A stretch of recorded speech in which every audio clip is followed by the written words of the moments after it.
دیکھیے، نہ تو یہ جھوٹ ہے اور نہ منافقت، بلکہ یہ انتہائی اعلیٰ درجے کی خوبی ہے۔ اس کے پیچھے فلسفی یہی ہے کہ دکھوں کا اظہار رب تعالیٰ کی ناشکر گزاری ہے۔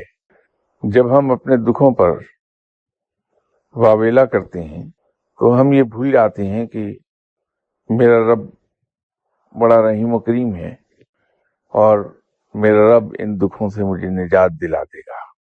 ایک اور ہمارا ایمان ہے کہ اگر اچھے دن نہیں رہے تو یہ برے دن بھی نہیں رہے۔ ایک اور ہمارا ایمان ہے کہ رات جتنی اندھیری ہوتی ہے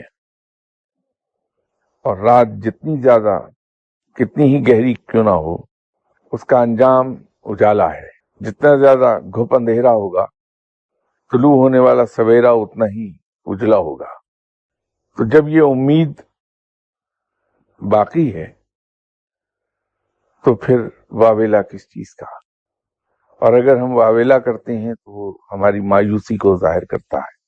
تو جو شخص اپنی رب کی رحمتوں پر یقین کر کے اس ایمان کے ساتھ کہ یہ دکھ ختم ہو جائیں گے، میرے رب نے مجھے کل تک خوشیاں دی تھیں، آج اگر یہ وقتی طور پر دکھ آ گئے ہیں تو میرا پروردگار ان دکھوں کو پھر خوشی میں بدل دے گا، تو اگر یہ ایمان ہے تو پھر اف زبان سے نہیں نکلتی، ہنسی خوشی برداشت کر لیتا ہے۔ تو جو چیز آپ ہنسی خوشی برداشت کر رہے ہوتے ہیں اس کا اظہار نہیں ہوتا۔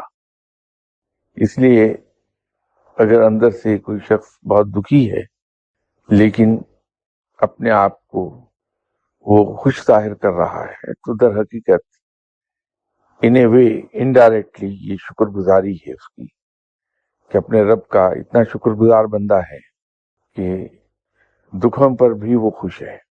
یہ اللہ پر توکل اور اس پر بھروسے کی نشاندہی کرتی ہے بات۔